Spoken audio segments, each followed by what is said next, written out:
วันที่5มิถุนายน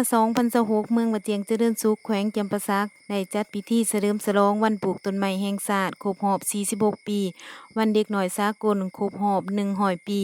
วันสิ่งแวดล้อมโลกครบรอบ54 ปี และวันสิ่งแวดล้อมแห่งชาติครบรอบ17 ปีขึ้นอย่างเป็นทางการที่สโมสรของเมือง ให้เกียรติเข้าร่วมของทานนางวาสนาสิริมาคณะประจำภาคแขวงประธานแนวเล่าสร้างศาสตร์แขวงจำปาสักทานอำนวยเฮืองวงศากรรมการภาคแขวงเลขาคณะบริหารงานภาคเมืองพร้อมด้วยบรรดาทานห้องเลขาคณะบริหารงานภาคเมืองคณะประจำภาคเมือง กรรมการภาคเมือง หัวหน้าห้องการ พนักงานราชกรนักธุรกิจ แขกที่ถูกเชิญครูอาจารย์น้องนักเรียนตลอดฮอดพ่อแม่ประชาชนเข้าร่วม ในพิธีท่านอำนวยเฮืองวงศากรรมการภาคแขวงเลขาคณะบริหารงานภาคเมืองได้ยกให้เห็นถึงความหมายความสำคัญของวันสำคัญดังกล่าวรักษาสิ่งแวดล้อมและเอาใจใส่ต่อการพัฒนาเล็กน้อย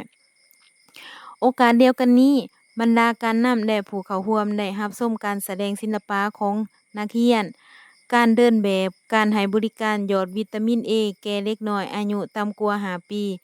พร้อมทั้งแจกจ่ายขนมของขวัญให้แก่เด็กน้อยท่ามกลางบรรยากาศความอบอุ่นและความสุขชื่นบาน ภายหลังพิธีคณะผู้แทนและผู้เข้าร่วมได้ร่วมกันปลูกต้นมักจองจำนวน150 เบี้ย อยู่ในเขตสวนกาเบี้ยไม้กสิกรรมของเมือง การปลูกต้นไม้ในครั้งนี้ก็เพื่อเป็นการสร้างจิตสำนึกให้แก่ชาวหนุ่มเยาวชนให้เห็นถึงคุณค่าและความสำคัญของป่าไม้ที่เป็นแหล่งทรัพยากรอันล้ำค่าต่อการดำรงชีวิตของมนุษย์การรักษาความสมดุลของระบบนิเวศ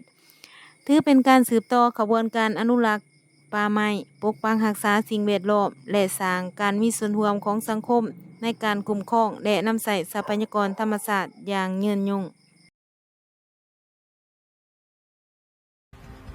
อย่าลืมกดไลค์กดแชร์และกด Subscribe เพื่อติดตามข่าวต่อไปที่นี่จำปาไมนิวส์